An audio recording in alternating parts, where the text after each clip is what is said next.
그 여러분들은 뭐 절에 다니니까 안 그러겠지만 요즘에는 이제 이렇게 재택근무가 많으면서 또 학생들이 학교에 잘 안 가고 이렇게 집에 빨리 돌아오고 학원에도 잘 안 가면서 서로 가족들이 이 많은 시간을 같이 함께 하는 거예요. 본래 원수는 먼 데에 있는 사람이 맺어주는 게 아니라 가까운 사람이 원수가 되는 거예요. 보면 형제지간의 원수가 얼마나 많아요. 형제는 어렸을 때부터 계속 같이 살았는데 원수가 되면 안 되잖아. 가족 간에 또 이렇게 서로 안 보는 가족들이 굉장히 많아요. 부부지간에 특히 같이 있는 시간이 많아지면서 더 이제 심각한 전 세계적인 현상이에요. 코로나가 전 세계에 펼쳐지면서 재택근무가 많아지면서 이제 이렇게 서로 그 이혼 상담도 굉장히 많아지고 또 이혼에 대한 뭐 이렇게 그 판결이라 해야 되나? 뭐 이런 것들도 굉장히 많고 그렇다라고 그래요. 또 아이들과의 관계도 더 좋아져야 되는데 더 나빠진다는 거예요. 그래서 제가 이렇게 초기에 예전에 문자 보낼 때 코로나가 이렇게 있을 때는 오히려 가족하고 잘 지내기 좋은 때라고 이렇게 기회가 있을 때 재밌게 잘 지내라고 그랬더니 답장 오는 사람이 되게 위험해졌는데요? 그래서 그거 아닌 것 같은데요? 라고 그렇게 코로나 오기 전에는 아이들 중학교, 고등학교하고 부모하고 이렇게 얼굴 보고 대화하는 시간이 평균적으로 13분밖에 되지 않았대요. 하루 중에 13분밖에 되지 않았다는 거예요. 평균적으로. 거의 뭐 아이들 얼굴 대면 안 하고 살았는데 아이들하고 이제 얼굴 보고 대화하기 시작하면서 우리 아들이 이런 줄 몰랐다. 우리 아버지가 이런 줄 몰랐다. 엄마야 그런 줄 알았지 애들한테는. 애들은 엄마는 그런 줄 알았어 이제. 근데 아빠가 이런 줄 몰랐다 이런 거. 우리 아들이 이런 줄 몰랐다 이제 이런 게 너무 많은 거예요. 우리는 이제 이렇게 관계가 참 요즘에 이렇게 20대 30대 그 젊은이들이 비혼족 결혼도 안 하고 또 자식도 낳지 않겠다라고 막 그렇게 하는 사람이 점점 막 늘고 있어요. 줄어들지 않아요. 점점 늘고 있어요. 그런 것이 다들 이렇게 50대, 60대 여러분들 책임이에요. 가만 보면.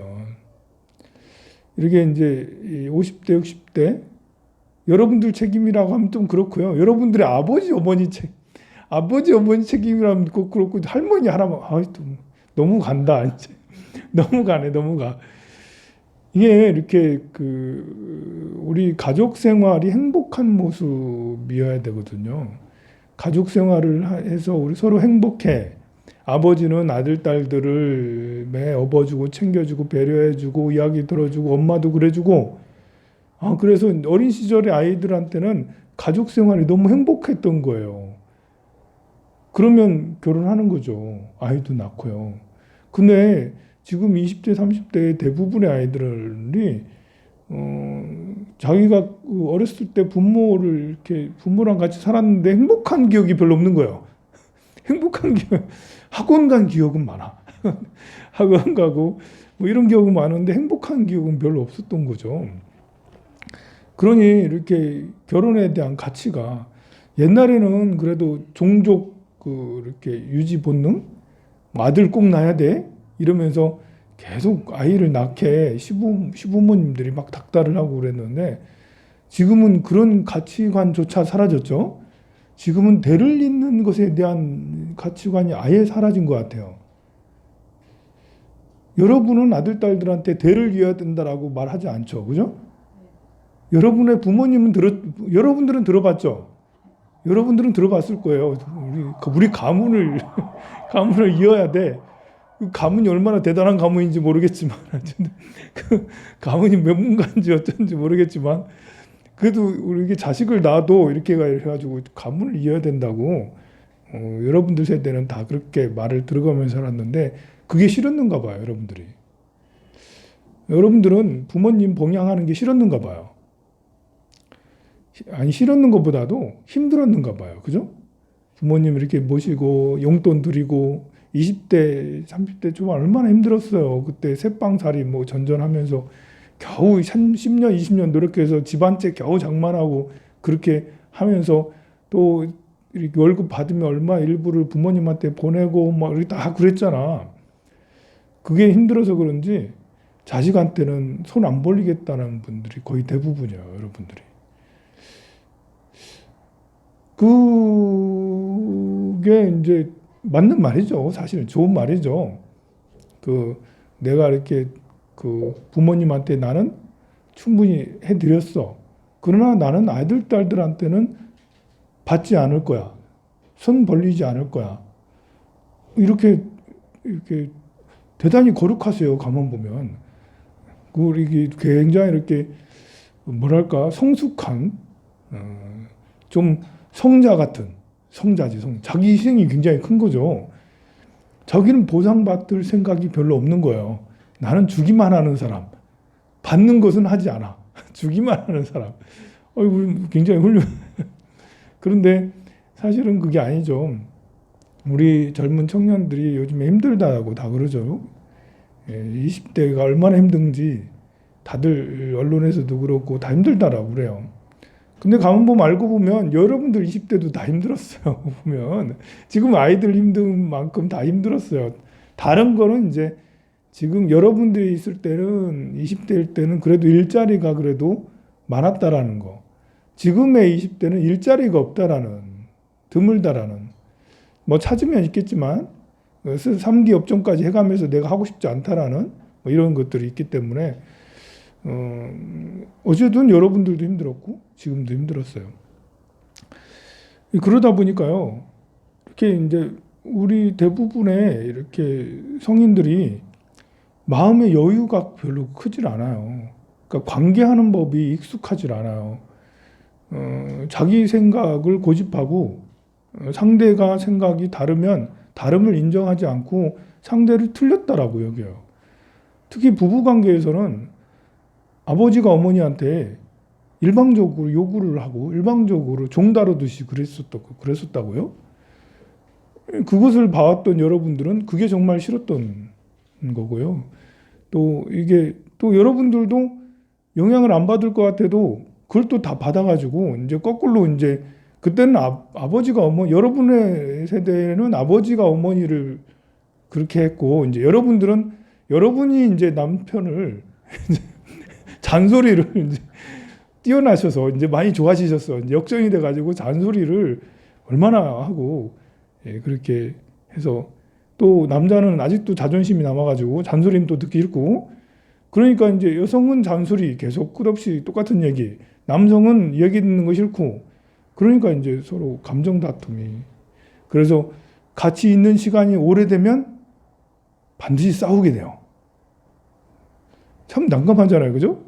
그냥 이렇게 밥 먹자, 그래 밥 열심히 먹고 설거지하고 그냥 자자 이렇게 하면 되게 안 싸워. 근데 이야기를 하기 시작하면 우리 자식 교육에 대해서 얘기해야 되고요, 또 이렇게 투자에 대해서 얘기해야 되고요, 또 이렇게 뭐 어디 여행 가는 거, 뭘 살리면서 얘기하기 시작하면 반드시 싸우게.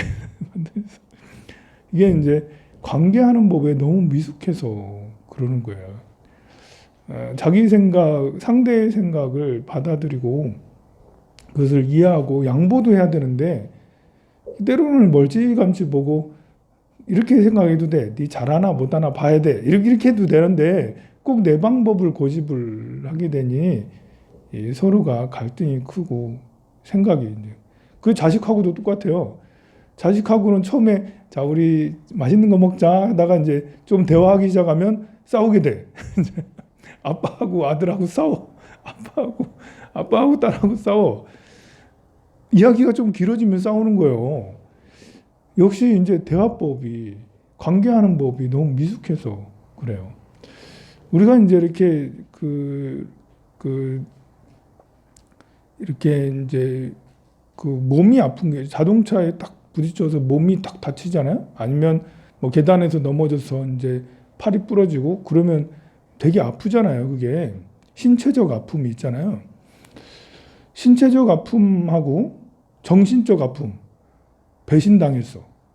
아니면 아들이 아버지한테 대들어. 옛날에는 아버지가 아들을 탁 때리면 맞았어. 그냥 나도 맞았지 뭐. 근데 지금 아들은 팔을 탁 접더니 뭐요? 왔더니 나가버리고 막 이러든지, 아니면 또 이렇게 뭘 거짓말을 하고 있든지 뭐 이렇게 하면 배신감이 막 크고 그러는데요. 또 이렇게 부부간의 갈등이 심하거나 뭐 이렇게 되면, 또 직장에서의 갈등이 심하고 그러면 정신적 스트레스를 받잖아요. 이게 마음이 아픈 것과 육체가 아픈 거, 어느 게 더 힘들어요? 여러분들은? 예, 마음이 아픈 게 더 힘들죠. 사실 이렇게 과학적으로도 뇌를 이렇게 뇌파를 분석을 해보면, 몸이 아픈 것과 마음이 아픈 거를 비교를 해보면 마음이 아픈 게 뇌파에 더 크다라는 거예요. 아픔의 그 정도가 더 커요. 물론 이제 마음이 어느 정도 아프냐, 이렇게 이런 것이 그런 거에 따라서 뇌파에 이런 것들은 크지만, 보통 세게 육체적으로 어디 부러지거나 할 때 엄청나게 아프잖아요. 그건 잠깐이잖아. 근데 정신적 스트레스는 지속적으로 오래 간다고요. 갈등이, 부부간의 갈등이 잠깐 아프고 며칠 아프고 마는 게 아니잖아. 보면 굉장히 오래 가잖아요, 이게. 그래서 우리가 이제 옛날에는 그 사람들 이렇게 축구 경기 이런 거 보면 전반부에 열심히 돼가지고 체력이 고갈됐어. 그래서 축구 이렇게 아나운서가 해설가가 이제 후반전 이제 한 20분 남겨놓고는 정신력으로 뛰어, 이제 정신력으로 버텨야 됩니다. 정신력으로 버텨야 됩니다. 이렇게 얘기하거든요. 우리 한국인들은 또 체력이 약하니까 이탈리아 사람들하고 같이 스페인 사람들하고 경기를 하면 후반전은 항상 정신력으로, 특히 일본하고 또 하면 정신력으로 우리가 세서 승리를 해야 된다라고 그러는데, 사실 그게 아니에요. 육체적 힘이 고갈되면 정신적 힘도 같이 고갈되는 거예요. 이게 정신력은 육체의 힘의 원천이 돼서 같이 이제 성장하고 같이 이렇게 되고 그러거든요. 그래서 육체적으로 스트레스를 받으면 정신력도 같이 힘든 거예요. 누가 와가지고 스님 상담하고 싶은데요. 상담을 하는데 자기 누구 죽은 거부터 해가지고 사업이 안 되는 것까지 쭉 계속 얘기를 하면, 내가 이제 그걸 안 듣고 이제 속으로는 딴 생각하면서 그래요? 그래요? 이렇게 하고 있으면 내가 기가 안 빠지지. 근데 이제 계속 이야기를 듣고 감정이입을 하면 같이 힘든 거예요. 이제 같이 에너지 소모가 엄청나게 큰 거죠. 그런데 이제 그런 것이 이렇게 있을 때, 에너지 소모가 굉장히 클 때 감정 표현을 안 하고 꾹 참고 있어. 막 그 다 받아내가면서 꾹 참고 있어. 여러분들 이렇게 싸우면, 뭐 부부 싸움을 하든 자식과의 갈등이 있든, 이러면 대체로 여러분들은 참잖아요. 꾹 참잖아요. 그러면 어디 마라톤 한 것만큼 체력이 굉장히 떨어져요. 저하가 돼요. 굉장히 힘들어요. 그래서 꾹 참는 거 꼭 좋은 거 아니에요. 그렇다고 그러면 나 화났어 라고 이렇게 막 같이 싸우라는 건 아니에요. 방법을 바꿔야 된다는 거죠. 감정 표현을 해야 된다는 거죠. 싸우면서 눈물 흘리는 건 나쁜 게 아니에요. 대화하면서 눈물 흘리는 게 나쁜 게 아니고, 감정을 표현하는 건 나쁜 게 아니에요. 또 이렇게 부모가 자식에게 우리 형편이 어려우니 너 학원을 보내줄 수 없다라고 얘기하는 것이 꼭 나쁜 건 아니에요. 그죠?